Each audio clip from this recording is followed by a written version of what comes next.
للہ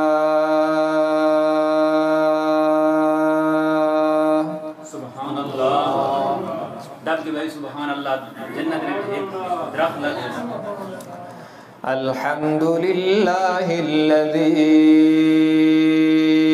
نور قلوبنا بنور الایمان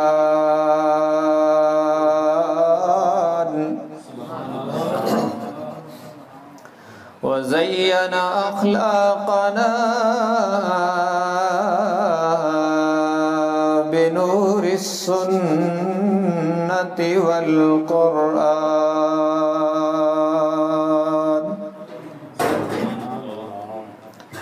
والصلاة والسلام على سيد الأنبياء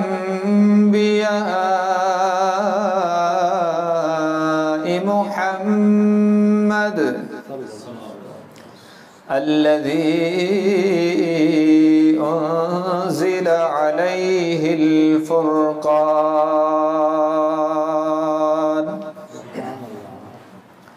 وعلى آله وأصحابه الذين آمنوا بالبيان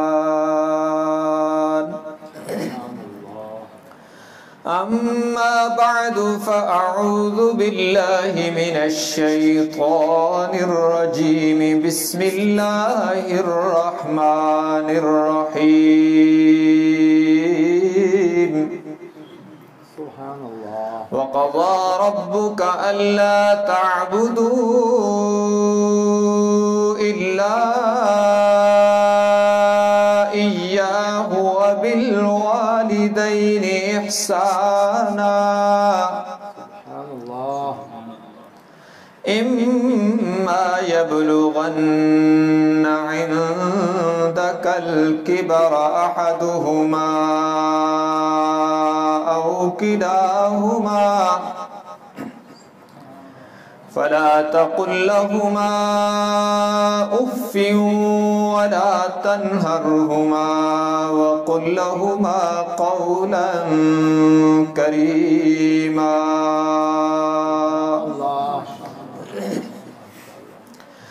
واخفض لهما جناح الذل من الرحمة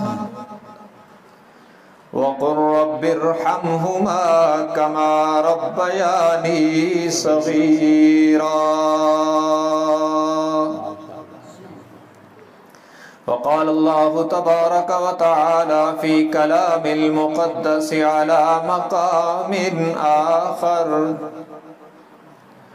أن اشكر لي ولوالديك إلي المصير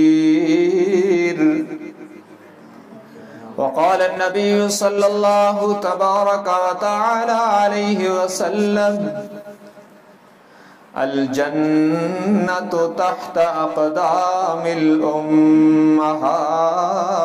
الأمهات وقال النبي صلى الله تبارك وتعالى عليه وسلم الكبائر الإشراك بالله وعقوق الوالدين وقتل النفس وشهادة الزور وفي رواية أخرى واليمين الغموس سبحان الله أو كما قال النبي صلى الله تبارك وتعالى عليه وسلم صدق الله وصدق رسوله النبي الأمي الهاشمي الأمين الكريم ونحن على ذلك لمن الشاهدين والشاكرين والحمد لله رب العالمين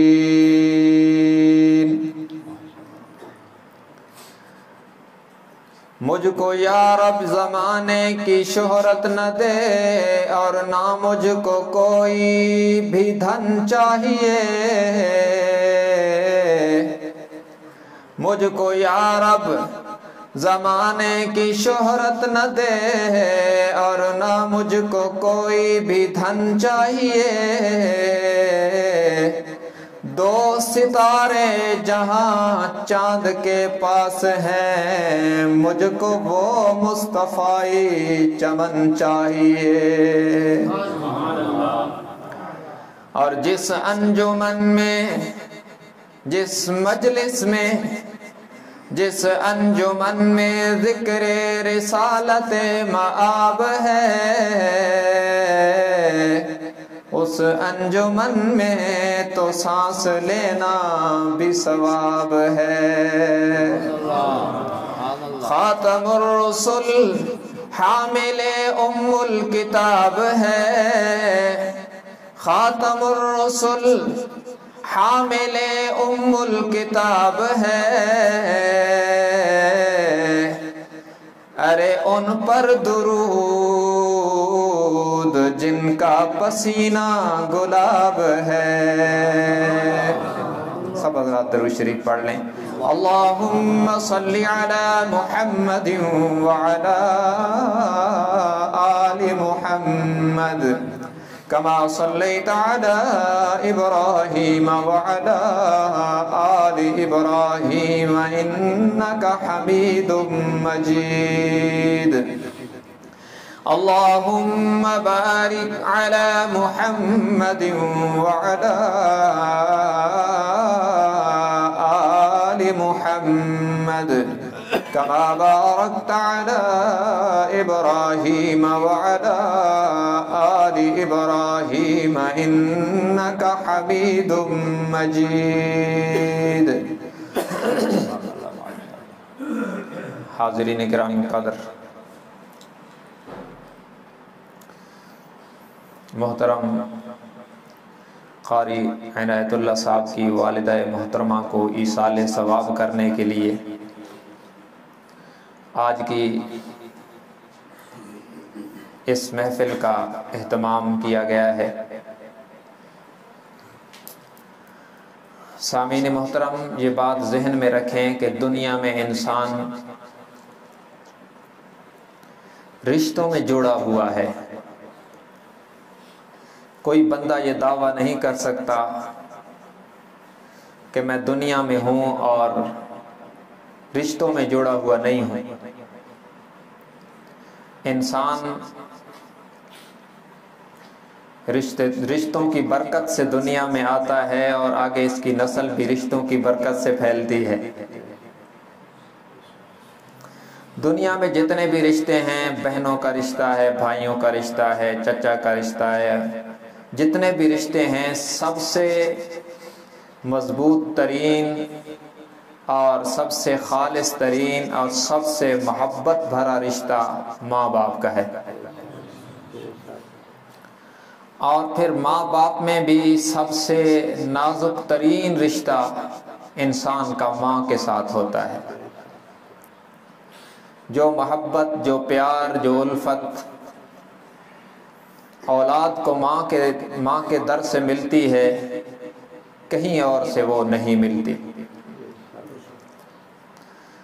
اس لیے ان رشتوں کی اہمیت کے پیش نظر شریعت مطہرہ میں ان کی حساسیت اور ان کا نازک ہونا اور ان کا اہم ترین ہونا بھی بتلایا گیا، اور ان کے آداب بھی تمام رشتہ داریوں میں سب سے زیادہ بتلائے گئے ہیں۔ ماں باپ کے ادب کی اللہ تبارک و تعالی نے اپنی توحید کے ساتھ ملا کر بات کی ہے۔ جہاں رب العالمین نے یہ فرمایا کہ سجدہ مجھے کرنا ہے، وہیں ساتھ فرمایا کہ والدین کے ساتھ احسان کرنا ہے۔ دیکھیں، اللہ نے یہ نہیں فرمایا کہ والدین کے ساتھ برابری کا سلوک کرنا ہے، کہ وہ تمہیں پیار کریں تو تم بھی پیار کرو، یہ تو برابری ہو گئی نا، اس کا حکم نہیں ہے۔ فرمایا احسان کرنا ہے، کیا مطلب؟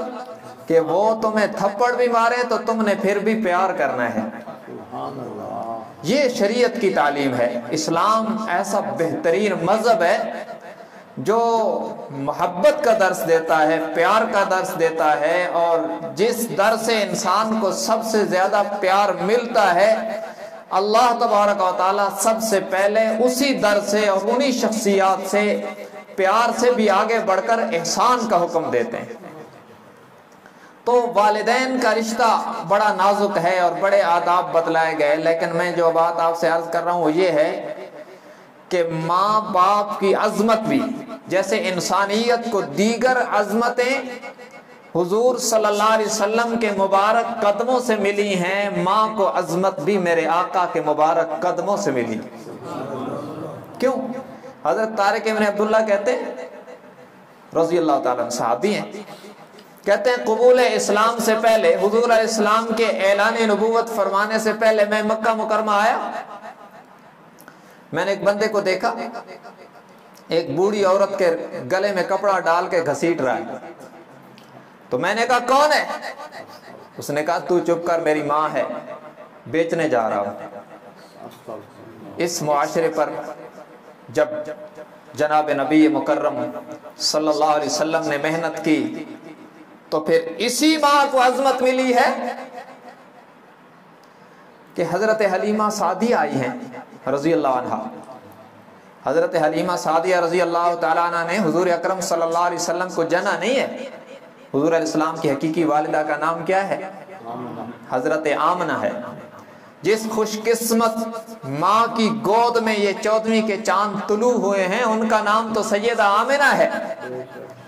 جناب حلیمہ نے حضور کو جنا نہیں، دودھ پلایا ہے۔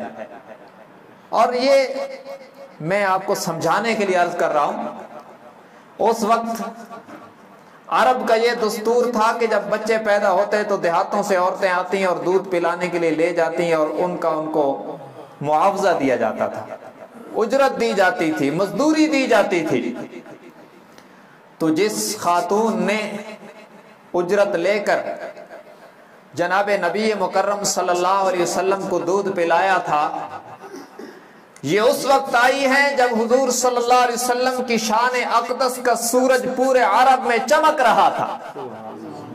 آج تو بیٹا ذرا سے عہدے پر چلا جائے تو کہتے ہیں ماں باپ ان پڑھ ہیں، یار کیا کریں۔ یہ بد نصیبی کی بات ہے۔ بیٹا جتنا مرضی بڑا ہو جائے بیٹا بیٹا ہی رہتا ہے، ماں باپ کی عظمت میں کوئی فرق بھی نہیں آتا۔ حضور صلی اللہ علیہ وسلم پوری آب و تاب کے ساتھ آپ کی رسالت کا سورج چمک رہا ہے، اور وہ خاتون آئی ہے جس نے بچپن میں اجرت لے کے دودھ پلایا تھا، اور جو ہی وہ حلقہ رسالت میں داخل ہوئی، میرے آقا کی مجلس پاک میں انٹر ہوئی، تو نبیوں کے امام کھڑے ہو گئے۔ کہہ دیں سبحان اللہ۔ جس ماں کو کبھی گھسیٹا جاتا تھا اور بیچا جاتا تھا، آج اس اجرت لے کر دودھ پلانے والی رضائی ماں کے لیے وہ شخصیت کھڑی ہو رہی ہے جن کے قیام سے آسمان کو بلندیاں ملتی ہیں۔ میرے آقا کھڑے ہو گئے، جناب حلیمہ قریب آئی ہیں، اور میرے آقا نے اپنی مزمل والی پاک چادر اپنے مبارک کندھے سے اتار کے بٹھائی ہے، اور سیدہ حلیمہ کو بٹھایا اس چادر پہ اور بتلایا کہ ماں کا احترام یوں کیا جاتا ہے۔ تو میں نے عرض کیا نا، ماں باپ کو یہ عظمت بھی میرے آقا کے مبارک قدموں سے ملی ہے۔ اور خود اپنی حقیقی والدہ کے ساتھ میرے آقا کا کیا معاملہ، آپ صلی اللہ علیہ وسلم کی عمر مبارک زیادہ سے زیادہ 6 سال کی تھی جب رب العالمین نے آپ کی والدہ محترمہ جناب سیدہ آمنہ کو اپنے پاس بلا لیا۔ دیکھیں اللہ جن سے پیار کرتا ہے ان کے امتحانات بھی عجیب لیتا ہے۔ جس کے ساتھ، جس ہستی کے ساتھ اللہ کو سب سے زیادہ پیار ہوتا ہے اس پر سب سے زیادہ امتحان آتے ہیں۔ دیکھیں نا، حضرت جناب سیدنا حسین ابن علی رضی اللہ تعالیٰ عنہ کی شان کتنی بلند ہے، اور امتحان کتنا بلند ہے کہ دھڑ مبارک کربلا میں ہے اور سر مبارک ہزاروں میل دور دفن ہے۔ یہ اللہ کی بے نیازیاں ہیں نا، اپنوں سے دنیا میں سب کچھ لیتا ہے اور دنیا کو بتلاتا ہے کہ دیکھو یہ سب کچھ میرے لیے قربان کر رہا ہے، آخرت میں سب کچھ اس کے لیے ہوگا۔ تو کائنات میں سب سے زیادہ پیاری ہستی اللہ کے ہاں جناب محمد صلی اللہ علیہ وسلم کی ذات ہے۔ تو امتحان بھی عجیب ہے، ولادت سے پہلے، پیدا ہونے سے 2 ماہ پہلے والد کو اٹھا لیا، اور جب انگلی پکڑ کے چلنے کی عمر آئی تو والدہ کو بھی اٹھا لیا۔ اس کی بے نیازی ہے۔ اور عجیب بات ہے، حضور علیہ السلام کے جو ننہال تھے بنو نجار، وہ مدینہ منورہ رہتے تھے۔ پہلے ان کا مدینہ منورہ کا پہلا نام یثرب تھا۔ یہ تو میرے آقا کے قدموں کی برکت ہے کہ یثرب مدینہ منورہ بن گیا ہے، ورنہ کون پوچھتا ایسے اگر حضور کے مبارک قدموں سے نسبت نہ ہوتی۔ تو یہاں سیدہ آمنہ آئی اپنے میکے میں، اور یہاں سے واپس جا رہی تھی۔ تو ابوا نامی جو گاؤں ہے مکہ اور مدینہ کے تقریباً درمیان ہے، اس کے مضافات سے گزرتے ہوئے دوران سفر سیدہ آمنہ پر آخری ٹائم آیا ہے۔ اللہ نے نبیوں کے امام کی والدہ کو اس حال میں بلایا کہ جب اللہ کے نبی کے ساتھ ایک باندی ام ایمن کے علاوہ اور کوئی نہیں تھا، اور وہاں سیدہ آمنہ کی طبیعت خراب ہوئی اور وہ لیٹ گئی، اور حضور صلی اللہ علیہ وسلم کی عمر مبارک 6 سال ہے۔ اب جب سیدہ آمنہ کو یقین ہو گیا کہ میری زندگی کی بظاہر شام ہونے والی ہے، تو عرض کی اللہ دنیا میں جو بھی آیا ہے اس نے ایک دن جانا ہے، لگتا ہے میرے جانے کا وقت قریب ہے، لیکن میرے اللہ چاند سے زیادہ حسین محمد تیرے حوالے کر کے جا رہی ہوں۔ یہ اس انداز میں جا رہی ہے، اور پھر یہیں پہ وفات ہوئی، یہیں پہ قبر بنی۔ ام ایمن حضور کو لے کر مکہ مکرمہ گئی، جناب عبد المطلب استقبال کو آئے تو انہوں نے دیکھا کہ پوتا محمد صلی اللہ علیہ وسلم اور ام ایمن تو ہیں لیکن بہو آمنہ نہیں ہے۔ یہ عجیب غم تھا، اور اس انداز میں حضور علیہ السلام سے ان کی والدہ جدا ہوئی۔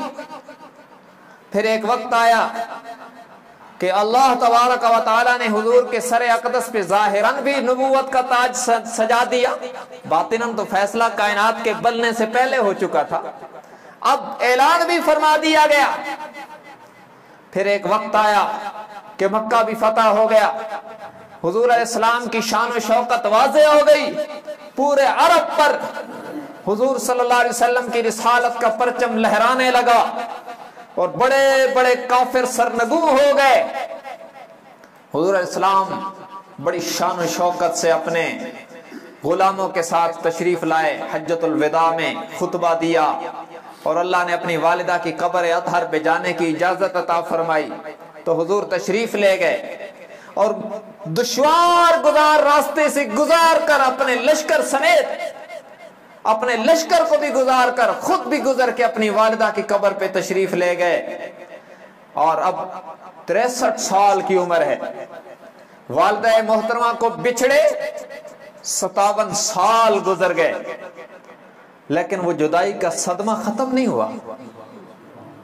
میرے آقا اپنی والدہ کی قبر کے پاس تشریف فرما ہوئے، اور کس انداز میں دیکھیں نا، ہم میں سے کوئی ذرا سا اس کو 4 پیسے آ جائے نا تو وہ اپنی اوقات بھول بیٹھتے ہیں۔ ہمیں اللہ کے نبی نے اپنے عمل سے بتلایا کہ بندے کو اپنی اوقات نہیں بھولنی چاہیے۔ وہ بچپن میرے آقا کی مبارک ذہن میں تازہ ہو گیا، اور ماں کی ادائیں جو یاد آئیں، تو میرے نبی یوں بیٹھے اور گھٹنے مبارک کھڑے کر دیے، اور اپنا سر مبارک گھٹنوں پہ رکھ کر اتنا روئے کہ صحابہ بھی رو پڑے، اور فرمایا میرے صحابہ سنو، اگر میری ماں زندہ ہوتی اور میں مسجد نبوی کے مصلی پر عشاء کی نماز میں امامت کروانے کے لیے کھڑا ہو چکا ہوتا اور سورۃ فاتحہ شروع کر چکا ہوتا، اور گھر سے میری امی آواز دیتی محمد صلی اللہ علیہ وسلم، تو میں نماز توڑ کے حاضری دیتا اور عرض کرتا لبیک یا امی، امی میں حاضر ہوں، کیا حکم ہے؟ یہ ادب بتلایا ہے، یہ شان بتلائی ہے۔ تو میرے آقا نے، اس لیے میں نے شروع میں عرض کیا کہ یہ جو ماں باپ کو عظمتیں ملی ہیں، ہر کسی کو عظمتیں در مصطفیٰ سے ملی ہیں، بطور خاص ماں باپ کو حضور کے اعلان نبوت سے پہلے ذلیل کیا جاتا تھا، ماں باپ کو عزت بھی میرے آقا کے مبارک قدموں سے ملی، اور میرے آقا کے مبارک دل پر قرآن کی آیت آئی ہے۔ یہ 15واں پارہ ہے اور 15ویں پارے کا تیسرا رکوع ہے۔ رب العالمین کس انداز میں بیان فرما رہے ہیں؟ فرمایا وَقَضَى رَبُّكَ أَلَّا تَعْبُدُوا إِلَّا إِيَّاهُ وَبِالْوَالِدَيْنِ إِحْسَانًا إِمَّا يَبْلُغَنَّ عِندَكَ الْكِبَرَ أَحَدُهُمَا أَوْ كِلَاهُمَا فَلَا تَقُلْ لَهُمَا أُفٍّ وَلَا تَنْهَرْهُمَا وَقُلْ لَهُمَا قَوْلًا كَرِيمًا۔ فرمایا اور فیصلہ کیا تیرے رب نے، اولاً جناب نبی مکرم صلی اللہ علیہ وسلم سے کلام فرمایا رب العالمین نے، اور پھر آپ کے وسیلے سے ساری امت کو مخاطب کیا۔ فرمایا میرے بندو تمہارے رب کا فیصلہ ہے، اس میں دو باتیں رب العالمین نے ارشاد فرمائی۔ پہلی بات فرمایا اللہ تعبدوا الا ایاہ، پہلی بات بارگاہ الہی سے حکم صادر ہوا کہ عبادت صرف میری کرنی ہے، میرے علاوہ معبود کوئی نہیں۔ لا الہ الا اللہ، اللہ کے علاوہ عبادت کے لائق کوئی نہیں۔ نماز پڑھنی ہے، یہ نہیں سوچنا کہ لوگ نمازی کہیں گے، ورنہ اگر یہ سوچ لیا کہ میں لمبی نماز پڑھوں تاکہ لوگ نمازی کہیں تو قیامت کے دن رب کہے گا جن کی واہ واہ سننے کے لیے تو نے نماز پڑھی تھی وہ واہ واہ کر چکے ہیں، میری رضا کے لیے پڑھی بھی نہیں، مجھ سے اجر کی امید کیوں لگائے بیٹھا ہے؟ عبادت خالص رب کو راضی کرنے کے لیے، خالص رب کے لیے، خالص رب کی رضا کے لیے، سجدہ بھی خالص رب کو اور رب کی رضا کے لیے، تلاوت بھی، عبادت بھی، روزہ بھی، حج بھی، زکوٰۃ بھی، صدقہ بھی، سب کچھ اس لیے کرنا ہے کہ میرا اللہ راضی ہو جائے۔ اور کلمے کا دوسرا جز ہے محمد الرسول اللہ، اللہ کے علاوہ عبادت کے لائق کوئی نہیں۔ حضرت محمد صلی اللہ علیہ وسلم اللہ کے رسول ہیں۔ کیا مطلب؟ عبادت رب کی رضا کے لیے کرنی ہے، اور کرنی یوں ہے جیسے آمنہ کے لال کر کے دکھا گئے ہیں۔ تو فرمایا اللہ تعبدوا الا ایاہ، عبادت صرف رب کی کرنی ہے۔ دوسرا آرڈر بارگاہ الہی سے آیا، فرمایا وَبِالْوَالِدَيْنِ احسانا، والدین کے ساتھ احسان کرنا ہے۔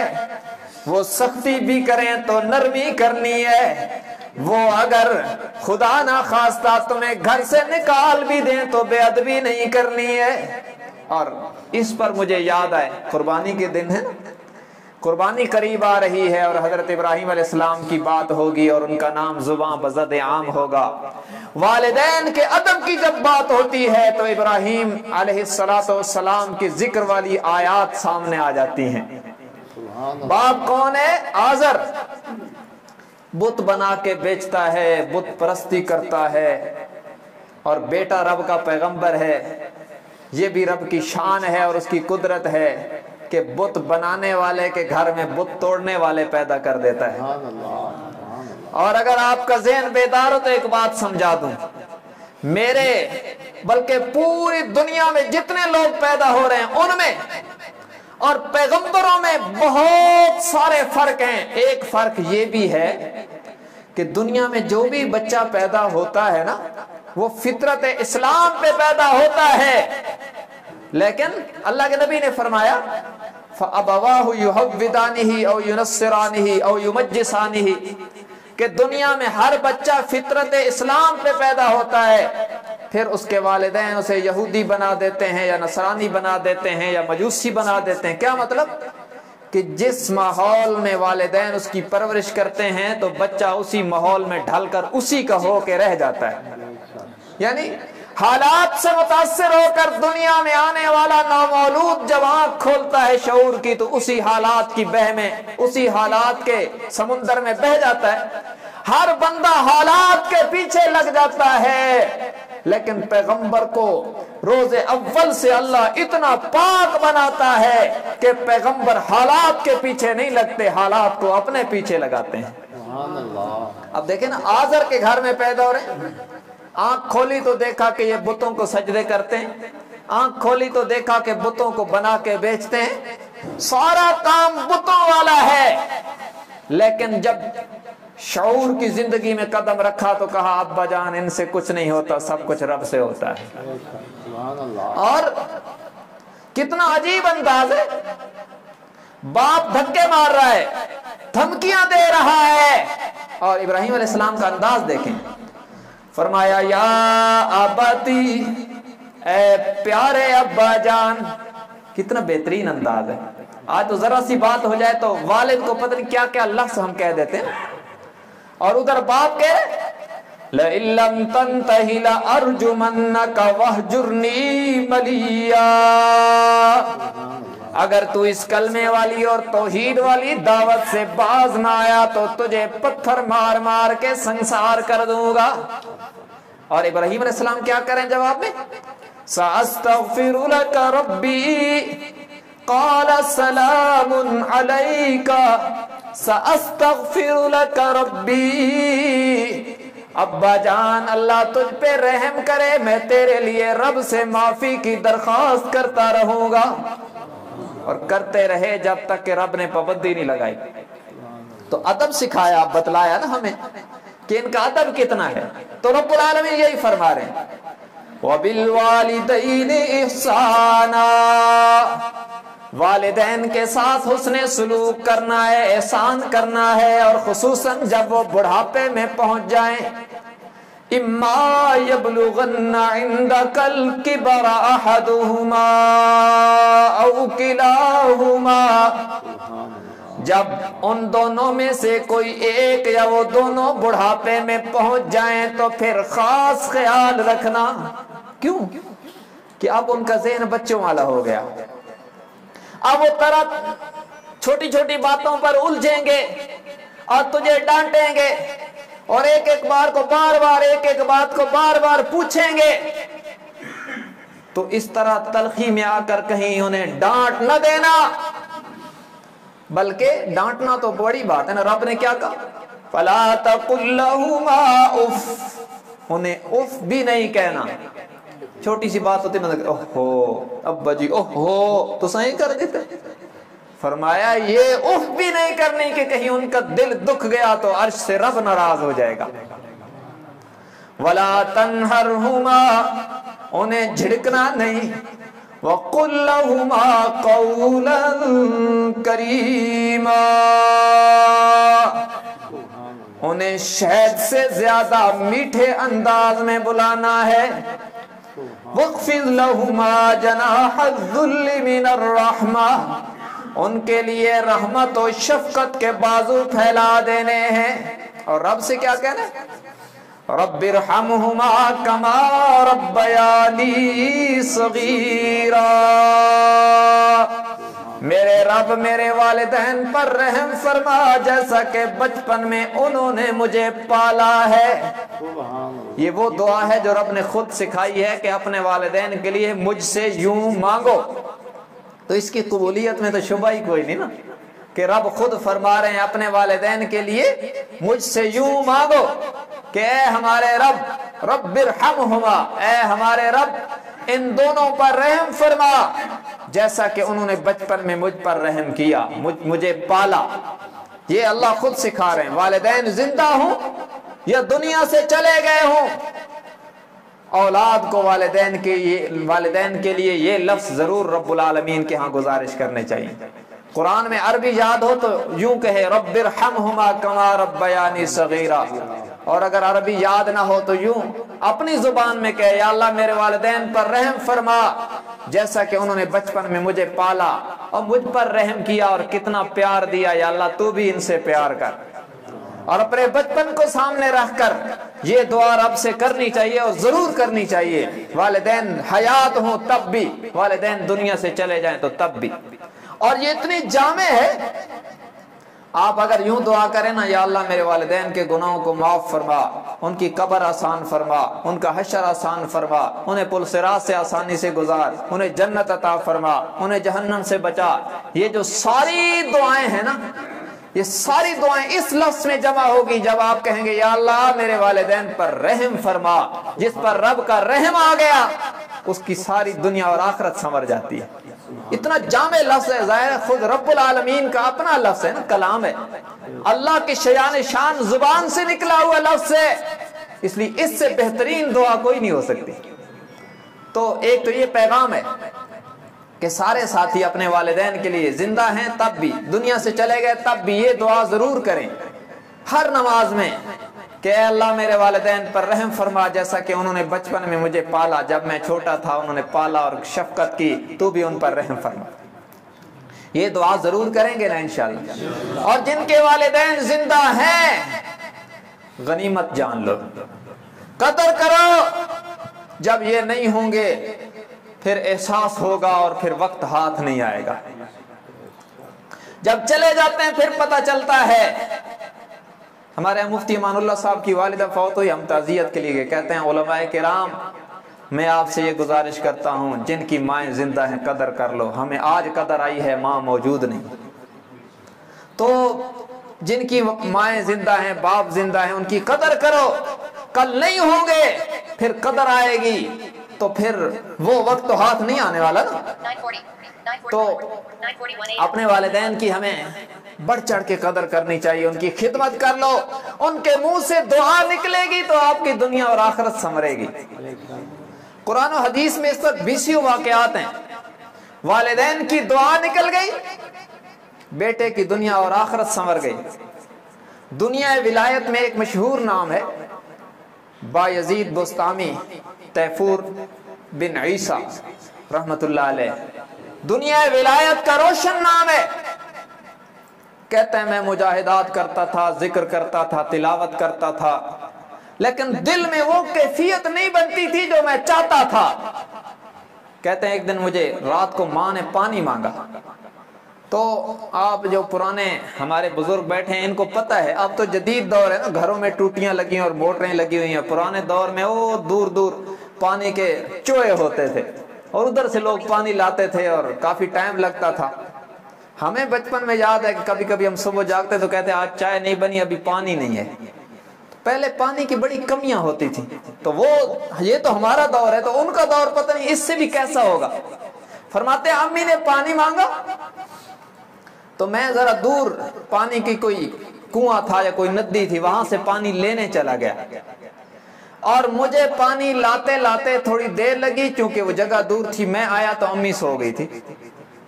کہتے ہیں میں پانی کا گلاس لے کے تو امی کے ساتھ کھڑا ہو گیا چرپائی کے ساتھ، اب جگاؤں بھی نہیں کہ نیند خراب ہوگی اور خود کو بھی نیند نہ آئے کہ امی پیاسی سوئی ہوئی ہے۔ بیٹا ہو تو ایسا ہو، کیا بات ہے، اللہ کے ولیوں کا کردار ہمارے لیے مشعل راہ ہے۔ کہتے ہیں صبح کو جب امی کی آنکھ کھلی نا تو مجھے اپنی چارپائی کے پاس کھڑا ہوتے اور گلاس ہاتھ میں اٹھائے دیکھا، تو اس وقت میری ماں خوش ہوئی اور ان کا اللہ بایزید کو بلند کر دے۔ کہتے ہیں بس اسی وقت میں نے یوں محسوس کیا کہ بس اللہ میرے دل میں اتر چکا ہے، اور پھر اس وقت سے جو رب نے بلندیاں دی، اب جب دنیا ولایت میں اولیاء کرام کا ذکر آتا ہے تو بایزید بستامی کا ذکر سر فہرست آتا ہے۔ اور اگر کسی نے ماں کو تڑپایا تو پھر اس کو بھی رب نے دنیا میں دکھایا ہے. بہت سارے واقعے حدیث میں بھی ہیں اور ہماری تاریخ میں بھی ہے. مالک ابن دینار رحمت اللہ علیہ دنیا ولایت کا بڑا مشہور نام ہے اور ان کے عجیب و غریب واقعات ہیں. وہ خود فرماتے ہیں کہ ایک سال میں حج پہ گیا تو بڑا کثیر مجمع تھا. کہتے ہیں میں نے جب اتنے لوگ دیکھے, عرفات کا میدان بھرا ہوا ہے اور جناب اللہ اللہ ہو رہی ہے, سارے لوگ رب کے حضور عاجزی کر رہے ہیں, تو کہتے ہیں میں نے دل میں کہا کہ اتنے لوگ رب کے دربار میں عاجزی کر رہے ہیں, کیا کوئی ایسا بھی ہو سکتا ہے کہ جس کا حج قبول نہ ہو؟ کہتے ہیں میں رات کو سویا تو کسی نے آ کے کہا سب کا حج قبول ہے, محمد ابن ہارون بلخی ایک شخص ہے اس کا حج قبول نہیں ہوا. کہتے ہیں میں بڑا حیران ہوں, وہ کون ہے؟ صبح ہوئی, کہتے ہیں میں نے تلاش کیا کہ بلخ والوں کے خیمے کہاں ہیں. جیسے رائے ونڈ میں یہ لگے ہوتے ہیں نا, میاں والی کا حلقہ ہے اور سرگودے کا حلقہ ہے اور فلاں کا حلقہ ہے, تو اس وقت حج کے موسم میں اس طرح خیمے لگتے تھے. کہتے ہیں میں صبح تلاش کیا کہ بلخ والوں کے خیمے کہاں ہیں, مجھے مل گیا. کہتے ہیں میں ادھر چلا گیا, میں نے ان سے کہا کہ تم میں کوئی محمد ابن ہارون ہے؟ انہوں نے کہا ہاں ایک بندہ ہے, وہ پہاڑ کی پرلی طرف خیمہ لگا کے بیٹھا ہے, بس وہ اللہ اللہ ہی کرتا ہے اور کوئی کام نہیں کرتا. کہتے ہیں میں نے کہا عجیب بات ہے, مجھے یہ بتلا رہے ہیں اور ادھر مجھے یہ آواز آئی کہ اس کا حج قبول نہیں ہے. کہتے ہیں میں ادھر گیا, میں نے دیکھا کہ ایک بندہ مصلی پہ بیٹھا ہے اور رب کے حضور دامن پھیلا کے بہوے کلام ہے, آنکھوں سے آنسو بہ رہے ہیں اور بس اللہ اللہ ہی کر رہا ہے. تو میں اور حیران ہوا کہ یہ کیا بات ہوئی کہ مجھے کہا گیا اس کا حج قبول نہیں, اس کی یہ عاجزی. اب مالک ابن دیران رحمت اللہ علیہ حج پہ گئے ہوئے تھے اور بڑی شہرت تھی کہ اللہ کے ایک ولی آئے ہوئے. کہتے ہیں جب وہ اپنی مناجات سے عبادت سے فارغ ہوئے تو میں نے انہیں سلام کیا تو انہوں نے فوراً مجھے کہا تم مالک ابن دینار تو نہیں ہو؟ کہتے ہیں میں بڑا حیران ہوا کہ اتنا صاحب کشف بندہ ہے جس نے فوراً مجھے پہچان بھی لیا ہے کسی تعارف کے بغیر, اور مجھے ادھر سے یہ آواز ہے کہ اس کا حج قبول نہیں ہے. کہتے ہیں میں نے کہا ہاں جی میں مالک ابن دینار ہوں. اس نے اگلی بات کہی, اس نے کہا کہ مجھے یہ تو نہیں بتلانے آئے کہ تیرا حج قبول نہیں ہے. تو وہ اور حیران ہوئے کہ یار عجیب بات, مجھے آوازیں آتی ہیں کہ اس کا حج قبول نہیں, اور یہ اتنا صاحب کشف ہے کہ بغیر تعارف کے مجھے پہچان بھی لیا اور میرے آنے کا مقصد بھی بتلا دیا. کہتے ہیں کہ ہاں جی بات تو یہی ہے کہ میں مالک ابن دینار ہوں اور اسی بات کا پتہ کرنے آیا ہوں کہ تیرا حج قبول نہیں ہے, کیوں نہیں ہے؟ کہتے ہیں اس شخص کی آنکھیں برسیں اور اس نے کہا یہ 70 سال سے میں آ رہا ہوں ادھر اور ہر سال حج کرتا ہوں, اور ہر سال کوئی اللہ کا ولی آ کے کہتا ہے کہ تیرا حج قبول نہیں ہے. کہتے ہیں میں بڑا حیران ہوں کہ کیسی بات ہے. میں نے کہا کیا بات ہے, جرم کیا ہے؟ تو اس شخص نے کہا میرا جرم بڑا عجیب ہے. کہتا ہے میں نے جب جوانی کی دہلیز پہ قدم رکھا تو مستیوں والی زندگی تھی, شراب و کباب کے نشے میں مست رہتا, اور اسی دوران رمضان المبارک کا مہینہ آیا تو میری زندگی میں نماز روزہ نامی چیز کوئی بھی نہیں تھی. دن کو بھی کھاتا پیتا شراب پیتا ادھر ادھر عیاشیوں مستیوں میں رہتا. کہتے ہیں ایک دن میں شراب کے نشے میں دھت ہو کر عصر کے بعد آیا اور میری ماں تندور میں روٹیاں لگا رہی تھی. میں نے ان سے کہا روٹی دو. امی نے کہا بیٹا روزہ نہیں رکھتے تو روزے داروں کا حیا تو کر لو, کم از کم مغرب کا ٹائم تو ہونے دو, باقی گھر والوں نے روزے رکھے ہوئے ہیں ان کے احترام میں تو کھانے پینے سے رک جاؤ. کہتے ہیں میں تو نشے میں مدہوش تھا, میں نے ماں کو دھکا جو مارا تو وہ آگ کے جلتے تندور میں گر گئی, اور مجھے لوگوں نے پکڑ کے ایک کمرے میں بند کر دیا, اور میں سارا دن ساری رات نشے میں دھت تھا اور اوٹ پٹانگ بکتا رہا, اور میری ماں جلنے کی وجہ سے دنیا سے چلی گئی, اور اس نے دنیا سے جاتے جاتے یہ وصیت کی کہ میرے بدبخت بیٹے کو میری چارپائی کے قریب نہ آنے دینا. کہتے ہیں جب صبح ہوئی اور میرا نشہ اترا اور میرے آگے سے دروازہ کھولا گیا تو میں نے دیکھا کہ میری بیوی بھی کپڑے شپڑے سمیٹ رہی تھی. میں نے کہا کہاں جا رہی ہو؟ اس نے کہا اپنے میکے جا رہی ہوں، جو ماں کا نہیں بنا وہ مجھ سے کیا وفا کرے گا. تو میں نے پوچھا کہ میری ماں کہاں ہے؟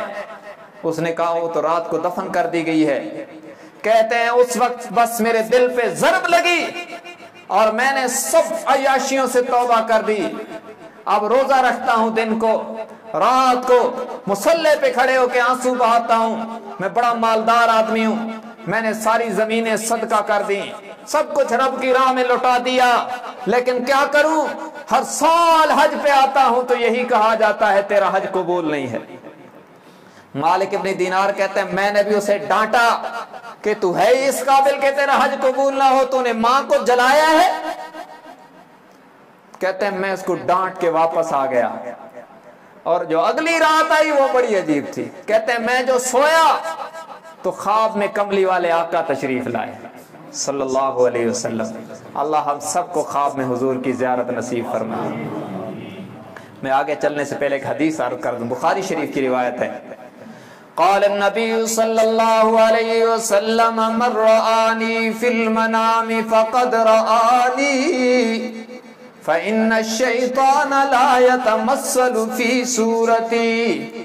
جناب محمد الرسول اللہ صلی اللہ علیہ وسلم نے ارشاد فرمایا جس شخص نے خواب میں مجھے دیکھا، جس شخص کو خواب میں میری زیارت ہوئی، وہ یقین کر لے کہ اس نے مجھ محمد کو دیکھا ہے، اس لیے کہ میری صورت میں اتنا کمال اللہ نے رکھا ہے. شیطان سب کی صورتیں بنا سکتا ہے، قیامت کی صبح تک میری صورت نہیں بنا پائے گا.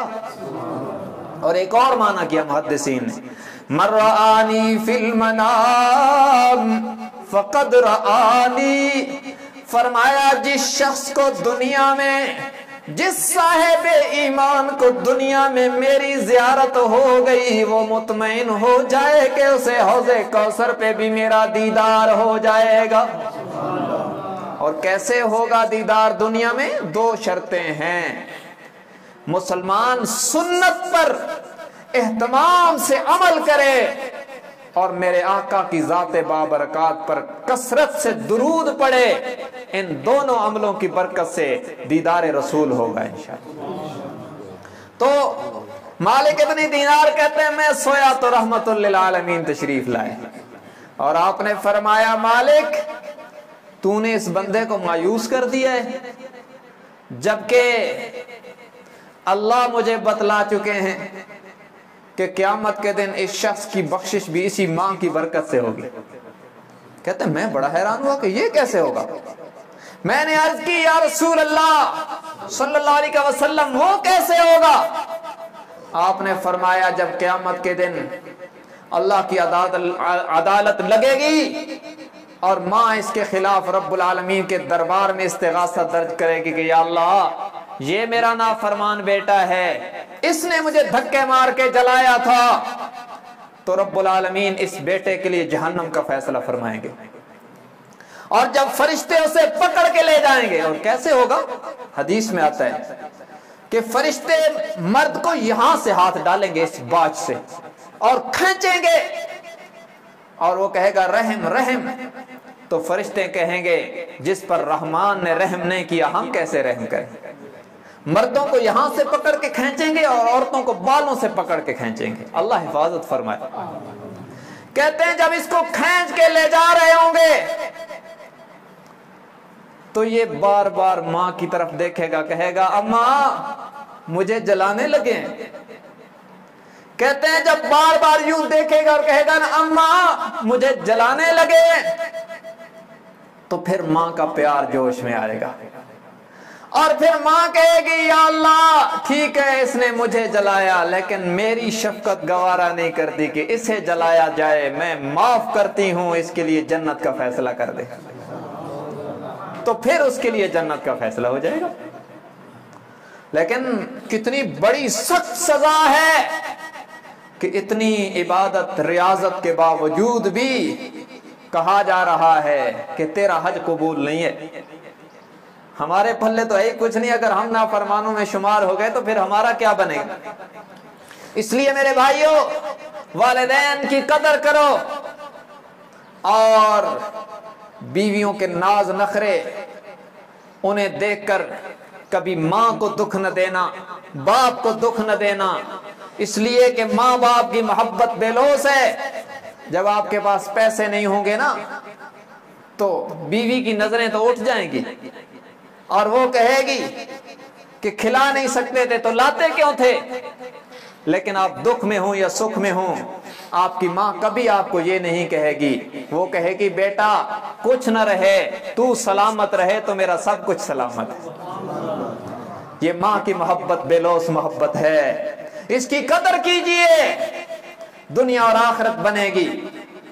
اور والدین کے نافرمان پر جو عذاب دنیا میں آتے ہیں ان میں سے ایک عذاب یہ بھی ہے کہ اسے مرتے وقت کلمہ نصیب نہیں ہوتا۔ میں ایسے بندے کو جانتا ہوں جنہوں نے اپنی ماں کو تڑپا تڑپا تڑپا کے مارا تھا، اور وہ بیچاری عجیب حالت میں دنیا سے چلی گئی تھی، اور پھر جب وہ بندہ مرا ہے مجھے یاد ہے اچھی طرح، وہ لوگوں کو کہتا تھا میں کلمہ پڑھنا چاہتا ہوں لیکن کیا کروں، میرے دانت آپس میں مل جاتے ہیں اور میری امی کی تصویر سامنے آتی ہے۔ تو یہ تو مشاہدے ہیں نا، اس لیے قدر کرو والدین کی، ان کی دعائیں لو، اگر وہ ناراض ہیں تو آج پاؤں پکڑ کے منوا لو۔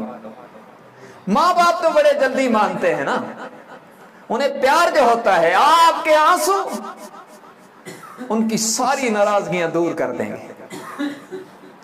اور میں اس پر مجھے ایک اور بات یاد آ گئی، آپ تھوڑا سا اگر رونے والی شکل بنا کے ماں کو کہہ دینا امی غلطی ہوگی معاف کر دو، تو ماں راضی ہو جاتی ہے۔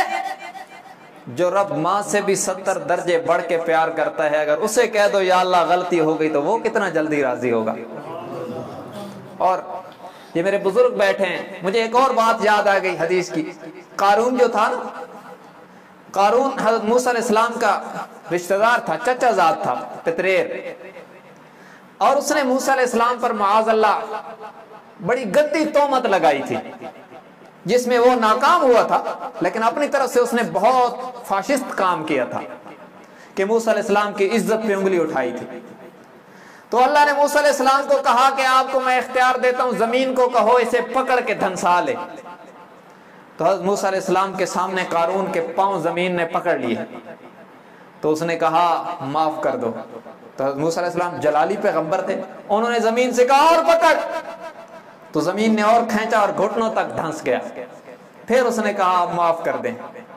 موسیٰ علیہ السلام جلالی پیغمبر تھے اور ان کی عزت کو خراب کرنے کی اس بدبخت نے کوشش کی تھی، تو ان کو تو غصہ تھا، انہوں نے کہا اور پکڑ، زمین نے کھینچا اور جہاں تک دھنس گیا، اور معافی مانگتا رہا یہاں تک کہ مکمل زمین میں دھنس گیا۔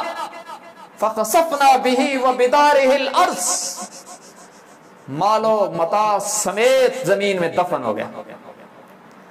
تو پھر وحی آئی، رب العالمین نے فرمایا میرے کلیم، میرے موسیٰ، یہ تجھ سے معافیاں مانگتا رہا اور تو نے معاف نہیں کیا۔ وَعِزَّتِي لَوِ اسْتَغَاثَنِي لَغَفَرْتُهُ، میری عزت کی قسم اگر ایک بار بھی مجھے کہتا کہ یا اللہ معاف کر دے تو میں اسے معاف کر دیتا۔ جو رب قارون کو معاف کرتا ہے، ہم تو حضرت محمد صلی اللہ علیہ وسلم کی امت میں ہیں جنہوں نے آنسو بہا بہا کے عرض کیا تھا یا اللہ میری امت کا خیال کرنا۔ اگر ہم کہیں یا اللہ سابقہ زندگی میں تیری نافرمانیاں کر کر کر کے دل سیاہ کر دیا، یا اللہ غلطی ہو گئی معاف کر دے، ایک لمحے میں آپ یہ لفظ کہیں گے، اگلے لمحے میں آپ کے نام اعمال میں رب گناہ کوئی نہیں چھوڑے گا۔ ہاں حقوق ہیں تو وہ ادا کرنے پڑیں گے، کسی کی زمین دبا رکھی ہے واپس کرنی پڑے گی، نمازیں رہی ہیں تو قضا پوری کرنا پڑے گی، لیکن وقت پر نہ پڑھنے کا گناہ رب دھو دے گا۔ تو بھائی دنیا عارضی ہے، چند روزہ زندگی ہے، اس میں اللہ کو راضی کرو، اور اللہ نے جنہیں راضی کرنے کا کہا ہے انہیں راضی کر لو تو کامیابی ہے۔ اور یہ بات بھی ذہن میں رکھو، والدین دنیا سے چلے جائیں تو پھر ان کے کتنے حقوق وابستہ ہیں. دنیا میں تو ہوں تو آپ کو ہر طرح ان کا خیال رکھنا ہے. جب دنیا سے وہ تشریف لے جائیں تو پھر بھی آپ کے ساتھ حقوق ہیں, ہمارے ساتھ حقوق ہیں. کیا ہیں؟ ایک روایت میں 4 حقوق ہیں, ایک روایت میں 5 ہیں. اللہ کے نبی نے فرمایا, ہمارے پیغمبر صلی اللہ علیہ وسلم نے ہمیں اتنا جامع دین دیا ہے اللہ سے لے کے کہ اس میں موت کے بعد بھی حقوق بتلا دی. والدین دنیا سے چلے جائیں, ماں ہو باپ ہو, پہلا حق یہ ہے کہ اولاد بیٹا ان کا جنازہ پڑھے, ان کی تجہیز و تکفین کرے, ان کے کفن کا دفن کا انتظام کرے, ان کا جنازہ پڑھے, پہلا حق. دوسرا, ان کی وصیت اگر ہے تو اسے پورا کرے, اگر اس کے بس میں ہے تو ان کی وصیت کو پورا کرے. ماں نے جاتے جاتے کہا کہ میرے بیٹے اس مسجد میں اتنے پیسے دینا, تو کوشش کرے کہ اس کی وصیت کو پورا کر دے. یہ دوسرا حق ہے. تیسرا حق یہ ہے کہ ماں باپ کے رشتہ داروں کے ساتھ پیار کرے, محبت کرے, انہیں خوش رکھے.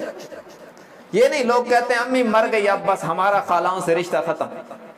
لوگ کہتے ہیں ابو چلے گئے تو اب چچوں کا رشتہ تو گیا, رشتہ تو ان کا ابو کے ساتھ تھا, ہمارے ساتھ نہیں ہے. یہ بدنصیبی کی بات ہے. والد کا حق ہے کہ والد کے رشتہ داروں کے ساتھ حسن سلوک کیا جائے, ماں کا حق ہے کہ ماں کے رشتہ داروں کے ساتھ حسن سلوک کیا جائے. تیسرا حق. چوتھا حق یہ ہے کہ ماں کی سہیلیوں اور والد کے دوستوں کے ساتھ حسن سلوک کیا جائے. اور جناب نبی مکرم صلی اللہ علیہ وسلم اتنا خیال فرماتے تھے کہ سیدہ خدیجہ الکبریٰ رضی اللہ تعالیٰ عنہ کی وفات کے بعد ان کی سہیلیوں کے گھر بھی پتہ کروا کروا کر ہدیے بھیجتے تھے. اتنا اہتمام کیا گیا تھا. اور آج ہم کہتے ہیں کہ والد صاحب کے اتنے دوست تھے, سارے ان پڑھ قسم کے بندے ہیں, مجھے تو ان سے بولنا بھی اچھا نہیں لگتا. تو جس والد کے خون سے تو پیدا ہوا ہے وہ نہ ہوتا تو دنیا میں کہاں سے آتا کہ آج تو بڑا مولوی بن گیا, یا بڑا لیڈر بن گیا, بڑا پیسے والا بن گیا. اللہ کے نبی نے اتنا اہتمام کیا کہ پتہ کروا کروا کے, اگر آپ کے گھر میں کوئی گوشت پک جاتا کبھی تو پتہ کروا کروا کر سیدہ خدیجہ کی سہیلیوں کے گھروں میں بھیجا کرتے. تو والدین کے, ماں کی سہیلیوں اور والد کے دوستوں کے ساتھ حسن سلوک کا اہتمام کیا جائے. اور پانچواں حق یہ ہے کہ والدین کے لیے والاستغفار لہما ودعاء لہما, والدین کے لیے استغفار کیا جائے. کیا؟ یا اللہ میری امی کے گناہوں کو معاف کر دے, یا اللہ میرے والد کے گناہوں کو معاف کر دے, میرے والدین کی بخشش فرما دے. یہ ان کے لیے استغفار ہے. اور دعاء لہما, ان کے لیے دعا کی جائے کہ یا اللہ میری والدہ کی قبر کو جنت کا باغ بنا, میرے والد کی قبر کو جنت کا باغ بنا, ان کی آخرت کی ساری منازل آسان فرما, ان کو حشر میں آپ صلی اللہ علیہ وسلم کے جھنڈے کے نیچے جگہ عطا فرما. یہ ساری دعائیں ہیں جو میرے اور آپ کے ذمے ہیں, ہم نے والدین کے دنیا سے چلے جانے کے بعد بھی ان کے لیے کرنی ہے. یہ حق اللہ کے نبی نے متعین کر دیے ہیں. اور یہ ایسے حق ہیں, میں آپ سے یہ عرض کروں کہ اپنے والدین کو, اپنے بچوں کو دین پڑھا کے جاؤ, اپنے بچوں کو دین پڑھا کے جاؤ. اس کا فائدہ یہ ہوگا کہ آپ کے مرنے کے بعد آپ کی قبور میں ثواب کا سلسلہ جاری رہے گا. کہتے ہیں 2 طرح کی چیزیں ہوتی ہیں. لوگ جو مرتے ہیں نا 2 طرح کے کام کر جاتے ہیں. کچھ وہ بد نصیب ہوتے ہیں جن کے لیے ہوتا ہے عذاب جاری, وہ مر جاتے ہیں اور دنیا میں ایسے ایسے برے کاموں کی بنیادیں رکھ جاتے ہیں کہ ان کے مرنے کے بعد بھی ان کو عذاب جاری رہتا ہے. اور کچھ وہ خوش نصیب ہوتے ہیں جو دنیا سے چلے جاتے ہیں, ان کے لیے رہتا ہے ثواب جاری. وہ کیا ہے؟ کوئی مسجد بنا دی, اپنے بچوں کو دین پڑھا گئے, تو ان کے لیے ثواب جاری. اور یہ میں اپنی طرف سے نہیں کہہ رہا, ایک حدیث سن لو, اللہ کے نبی کے الفاظ. قال النبي صلى الله عليه وسلم اذا مات ابن آدم انقطع عمله الا 3. فرمایا جب ابن آدم مر جاتا ہے تو اس کے اعمال کا سلسلہ رک جاتا ہے, مگر 3 طرح کے اعمال ہیں جو باقی رہتے ہیں. فرمایا پہلے نمبر پہ صدقۃ جاریہ, کوئی صدقہ جاریہ بنا کے مر گیا, کہیں مسجد میں پیسہ لگا دیا تھا اللہ کو راضی کرنے کے لیے, کہیں کنواں کھدوا دیا لوگوں کی خیر خواہی کے لیے، کہیں نلکا لگوا دیا، کوئی رفاع عامہ کا کام کر گیا، صدقہ جاریہ بنا گیا، یہ دنیا سے چلا جائے گا، یہ قبر میں چین کی نیند سوئے گا، اس کے باقی اعمال تو رک جائیں گے لیکن صدقے کا ثواب جاتا رہے گا اور اس کی نیکیاں بڑھتی رہیں گی۔ دوسرے نمبر پہ فرمایا علم ينتفع به، ایسا علم جو لوگوں کو سکھا کے دنیا سے چلا گیا، اس کے مرنے کے بعد لوگ پڑھتے پڑھاتے رہیں گے، اس کے نامہ اعمال میں نیکیوں کی برسات جاری رہے گی۔ یہ دنیا میں علم سکھا کے چلا گیا، یہ قبر میں چین کی نیند سوئے گا، اور صبح کے وقت فجر کے وقت میں بچے قرآن کھول کے پڑھیں گے، اس کے شاگرد پڑھیں گے، اس کی قبر پہ رحمتوں کی فوار آئے گی۔ اور تیسرے نمبر پہ فرمایا ولد صالح یدعو لہ، جو خوش نصیب نیک اولاد چھوڑ کے جاتا ہے، دنیا سے جانے کے بعد اس کی اولاد اس کے لیے دعا کرتی ہے، اس کی قبر پہ اللہ کی رحمتوں کی برسات آتی ہے۔ اور میں اکثر مثال دیا کرتا ہوں، ابھی یہ قاری عنایت اللہ صاحب بات کر رہے تھے مولانا خالد صاحب کی، مولانا خالد صاحب کی آج طبیعت علیل تھی، بیمار تھے، وہ تشریف نہیں لائے، ان کے لیے دعا بھی فرمائے اللہ نے صحت کاملہ عاجلہ نصیب فرمائے۔ ان کے جو والد تھے ہمارے بابا شیر محمد صاحب رحمۃ اللہ علیہ، میرے نانا لگتے ہیں، وہ بہت وسیع سوچ والے آدمی تھے، بڑے سمجھدار اور خیر خواہ، اور جتنی صفات ایک اچھے آدمی میں ہونے چاہیے وہ صفات ان میں تھیں۔ اللہ تعالیٰ قبول فرمائے اور ان کی آخرت کی ساری منازل کو آسان کرے، بہت بہترین انسان تھے، ہمیں ان کی نصیحتیں آج بھی یاد آتی ہیں۔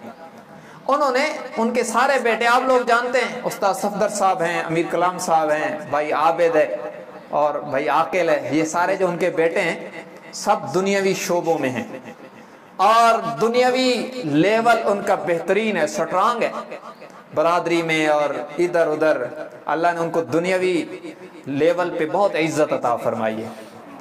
اور انہوں نے مولانا خالد صاحب کو جب مدرسے میں داخل کروایا نا، تو مجھے یہ لفظ یاد ہیں، امیر کلام بھائی کی شادی تھی، ان کے جو دوسرے نمبر کے بیٹے ہیں استاد امیر کلام صاحب آپ جانتے ہیں، ان کی شادی تھی، اور ان کی شادی سے تقریباً کوئی 25-23 دن پہلے مولانا خالد صاحب کو ہمارے بابا جان نے سرائے عالمگیر جہلم میں ایک مدرسے میں حفظ کے لیے داخل کروایا تھا۔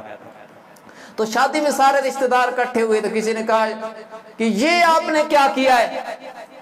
لوگوں کا ایک تصور ہوتا ہے نا کہ مدرسے میں جائے گا، لوگوں کے چندے کھائے گا، لوگ کہتے ہیں جی چھوڑ یار یہ کی کیتے ہی، لوگوں نے ٹکڑے کھاسی۔ میں نے جب مدرسے میں مجھے داخل کروایا تھا نا، تو ہمارے ایک بزرگ تھے، فوت ہو گئے، اللہ بخشش فرمائے، ان کا تعلیمی لیول ہی اتنا تھا، ان کا قصور نہیں تھا، ان کے پاس علم نہیں تھا۔ اس نے ہمارے گھر میں کہا تمہارے پاس روٹی نہیں تھی تو مجھے بتلاتے، میں اس کو کھانا کھلاتا رہتا تھا، ادھر کہاں داخل کروائے۔ تو لوگ باتیں کرتے ہیں، تو وہ تو ماشاءاللہ ہمارے جو نانا جی تھے مولانا خالد صاحب کے والد صاحب رحمۃ اللہ علیہ، وہ کھاتے پیتے آدمی تھے، اللہ نے دنیاوی اسباب میں اچھا ان کو پیسہ بھی دیا ہوا تھا۔ تو کسی نے کہا کہ یہ کیا کر دیا ہے، ٹکڑوں پہ پلے گا؟ تو انہوں نے جو جواب دیا تھا نا مجھے آج تک یاد آتا ہے۔ انہوں نے کہا تھا کہ میرے یہ بیٹے پڑھ رہے ہیں، میٹرک کر رہا ہے، ایف اے کر رہا ہے، دنیا پڑھ رہے ہیں۔ اس وقت یہ دونوں جو بھائی ہیں نا، استاد صفدر صاحب اور بھائی امیر کلام صاحب، یہ دونوں ٹیچر تھے، اس وقت یہ ٹیچنگ میں بھرتی ہو چکے تھے، تو باقی عابد اور عاقل تو چھوٹے تھے۔ انہوں نے کہا میرے بیٹے دنیاوی شعبوں میں لگے ہوئے ہیں، میں چاہتا ہوں کوئی تو ایسا ہو جو میرے مرنے کے بعد میری قبر پہ آئے تو میری قبر ٹھنڈی ہو، اور وہ ان کی چاہت پوری ہوئی ہے۔ مولانا خالد صاحب نے حفظ کیا، تجوید پڑھی، قرات پڑھی، اور پھر وہ عالم بنے، اور آج وہ مدرسہ چلا رہے ہیں۔ باقی بیٹے اپنا اپنا کام چلا رہے ہیں، دنیاوی لیول ان کا بہت بہترین ہے، دنیا میں وہ بہت عزت مند ہیں، لیکن والد کو فائدہ کس کی تعلیم سے ہو رہا ہے؟ مولانا خالد صاحب عالم ہیں، انہیں پتہ ہے والد کے والدین کے حقوق کیا ہیں، وہ دعا بھی کرتے ہوں گے، لیکن اگر وہ دعا نہ بھی کریں بالفرض والمحال، تو صبح شام بیٹھ کر جو بچیوں اور بچوں کو قرآن پڑھاتے ہیں، اور ہم نے اکٹھا پڑھایا ہے